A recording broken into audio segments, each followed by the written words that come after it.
জনাব জাহিদি, আপনি দেখছিলেন প্রতিবেদনগুলো, তার অবদান আসলে বলে শেষ করা যাবে না, অনেক সময় লাগবে বিভিন্ন খাতে। আমি যদি বর্তমান রাজনৈতিক সমীকরণে তার চলে যাওয়াটা কি ধরনের প্রভাব পড়বে বলে আপনার মনে হয়? একটা বড় কথা হচ্ছে যে একটা বাংলাদেশ কিন্তু এই মুহূর্তের একটা রাজনৈতিক পরিবর্তনের মধ্যে যাচ্ছে, এটা সংকটও বলা যেতে পারে। সেই সময় তার উপস্থিতি থাকলে ভালো হতো, প্রয়োজন ছিল। কিন্তু মানুষের মৃত্যু তার আমরা নিশ্চিত করে বলতে পারবো না।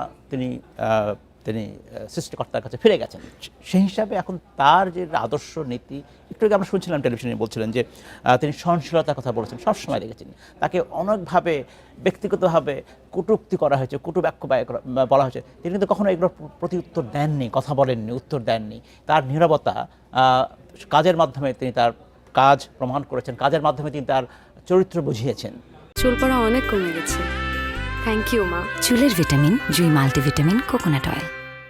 সেগুলো যদি এখন পরবর্তী সময়ে রাজনীতিকরা চিন্তা করেন, ভাবনা করেন, তাহলে হয়তো সেই সংকট উত্তরে সহযোগিতা করবে। এই জন্যই বলছি, তার যে অসুস্থতা, কদিন আগে হাসপাতালে গেলেন, তারপরে আজকে মৃত্যু পর্যন্ত দেশের সব রাজনীতিবিদরা তার জন্য শোক প্রকাশ করছেন, তার পরিবারের জন্য সমবেদনা জানিয়েছেন, এবং এই সংকটে তিনি এক ধরনের দেশের ঐক্যের প্রতীক হয়েছিলেন।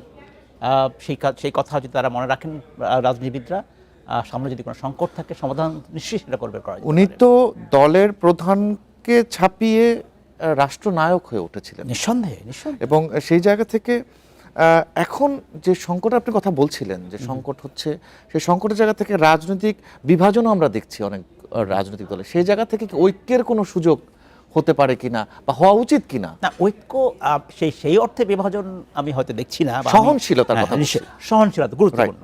সেইটাই হয়তো আমরা খালেদা জিয়ার মধ্যে দেখেছি। অনেকেই বলছিলেন স্মৃতিচারণে 5ই আগস্টের পট পরিবর্তনের পর স্বৈরাচারী হাসিনা সরকার যখন পতন হলো, এরপরে যাদের দ্বারা তিনি বিভিন্ন সময় নির্যাতিত হয়েছেন, নিপীড়িত হয়েছেন, মিথ্যা মামলায়, ভুল মামলায় জেল হয়েছে, কিন্তু তাদের বিরুদ্ধে ব্যক্তিগতভাবে কোনো কটুবাক্য ব্যয় করেননি। এটাই সহনশীলতা। আমার মনে হয় যারা এখন রাজনীতির মাঠে আছেন তারা সেই সহনশীলতা বজায় রাখবেন। রাজনৈতিক দল হিসাবে প্রত্যেকের তো নিজস্ব মতামত থাকবেই, নিজস্ব বক্তব্য থাকবেই, নিজস্ব আদর্শ থাকবে, নীতি থাকবে, কিন্তু সেটা বাস্তবায়নের ক্ষেত্রে নিয়মতান্ত্রিক পদ্ধতি অনুসরণ করতে হবে। সেটা বাস্তবায়নের ক্ষেত্রে সহনশীলতায় পরিচয় দিতে হবে। যে কাজটা খালেদা জিয়া করবার চেষ্টা করেছেন বহুবার তার দীর্ঘ রাজনৈতিক জীবনে, সেটাই তারা অনুসরণ করবে বলে আমরা মনে করি। দলে কি ধরনের প্রভাব পড়তে পারে? আসলে উনি তো অভিভাবক ছিলেন দলের, ওনার যে প্রজ্ঞা জ্ঞান, সেই জায়গা দিয়ে উনি দল পরিচালনা করেছেন দীর্ঘদিন।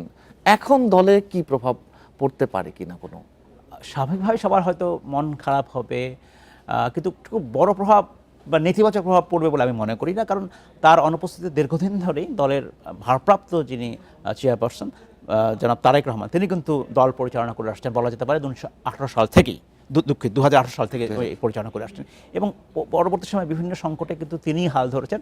সেই অর্থে খুব নেতিবাচক প্রভাব দলের পরিচালনার ক্ষেত্রে পড়বে বলে আমার মনে হয় না।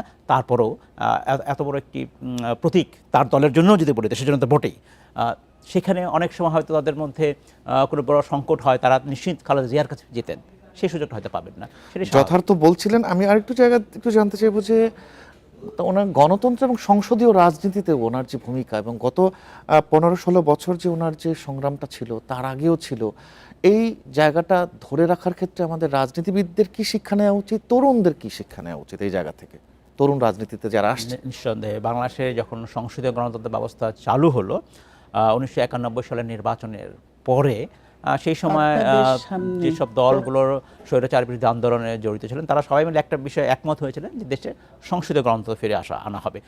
সেইটা তারা সেক্ষেত্রে খালেদা জিয়ার হাত ধরেই, যেহেতু তিনি সরকারে ছিলেন, তার হাত ধরেই বাংলাদেশে সংসদীয় গণতন্ত্রের পুনর্যাত্রা শুরু হয়, এবং সেখানে তিনি বড় একটা অবদান রেখেছিলেন। এই অর্থে যে তিনি যখন সংসদে গেলেন, আসলেন, কিন্তু আনফর্চুনেটলি কিন্তু আবার দেখা যায় যে ঠিক প্রথম দিন থেকেই বলা যেতে পারে যে বিরোধী পক্ষের দিক থেকে এক ধরনের অসহযোগিতা উনি পেয়েছিলেন। সংসদ দীর্ঘ সময় ধরে সংসদ বর্জন, ওয়াকআউট খুবই স্বাভাবিক সংসদীয় গণতন্ত্র ধারা, এগুলো হয়েছে। তারপরেও আমরা বলতে পারবো যে তিনি এই সংসদের ব্যবস্থার প্রতি আস্থা তার অবিচল ছিল, এবং সেটাকেই তিনি এগিয়ে নিয়ে গেছেন।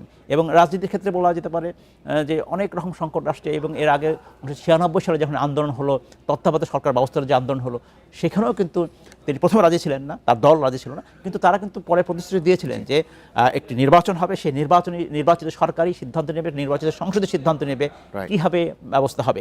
এবং সেই সরকারের অধীনেই সম্ভবত সেটাকে 15ই ফেব্রুয়ারি নির্বাচন হয়েছিল 1996 সালে।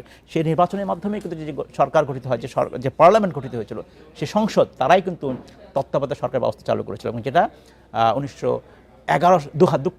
2011 সাল পর্যন্ত চালু ছিল, যখন শেখ হাসিনা আবার সেই তত্ত্বাবধায়ক সরকার ব্যবস্থা বাংলাদেশ থেকে সরিয়ে দিলেন। সো এই যে গণতন্ত্রের যাত্রার কথা বলছি, তার একটা বড় ভূমিকা আছে। এবং ওই যখন তত্ত্বাবধায়ক সরকার ব্যবস্থা বাতিল করা হলো শেখ হাসিনার সময়, তখন থেকেই কিন্তু বাংলাদেশের গণতন্ত্র আবার পথ হারালো।